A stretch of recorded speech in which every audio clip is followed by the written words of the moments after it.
really trying to reach out to folk. You weren't really doing anything on it. If you ask most ADOS people, they say, who? In Cobra, who? In Crump, what? Who that is? Nobody knew.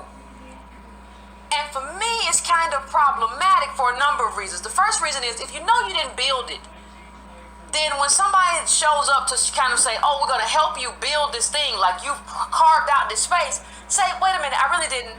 There was another group that did. So when we...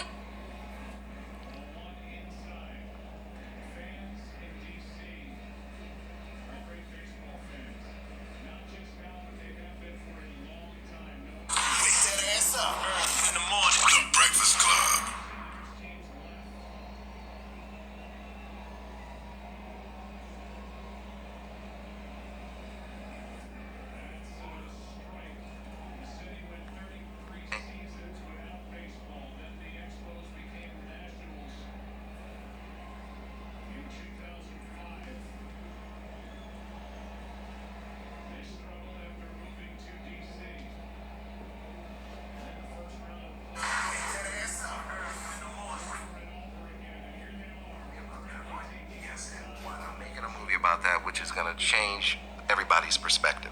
And I learned so much from her, and she taught me so much. I'll never forget, she said to me, Byron, as black people, we have 4 major challenges. Number 1, end slavery. Number 2, end Jim Crow. Now, Jim Crow, in my opinion, was more damaging than slavery, because as slaves, we were property. We were an asset. And when we became free, we became a liability. And that's when they introduced Jim Crow. I need to murder you. I need to lynch you. I need to incarcerate you because you are competing with me. End Jim Crow. And then she said, achieve, number 3, achieve civil rights. And then she choked up. And the next thing she said pretty much changed the way I looked at the world. She said, the real reason they killed my Martin, achieve economic inclusion. That's right, the Poor People's March. That's it. Poor People's Movement. That's it. She said they didn't kill my Martin over I Have a Dream. They killed my Martin over the speech, The Other America. That's right. That's the speech. That's the speech everybody needs to know, innately. There are 2 Americas. One America has opportunity and access to capital and education and what does it matter if I can sit at the same lunch counter as my white counterpart and I cannot afford the same hamburger? That's right. There are 2 Americas, and 2 Americas will not survive. That's why they killed him, the Poor People's March. He was going to deliver 500,000 poor people, mainly poor white people. Yeah, of all races. That would have been a game changer. That was the game changer. Yeah. He was delivering over 500,000 poor people to the nation's capital. And the government said, hey, this guy's a threat to national security. And we're making a movie about this, that they gave the orders to kill him. Yeah. And have you ever read William Pepper's book, his lawyer? That's the book I bought. Oh. Orders to Kill. Orders so to Kill. We're making, that's the reason I got in the movie business, to tell that story and other stories like it. So, and that's why we are the first movie studio to go direct to the movie theaters. And we deal directly with the theaters.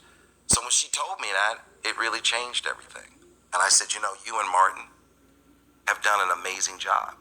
I said, the 4th and final chapter, this generation will deal with it. You guys took care of the first 3, and now it's time for us to deal with that 4th chapter, economic inclusion. And I never forgot, she said, they will come after you. They will come after you.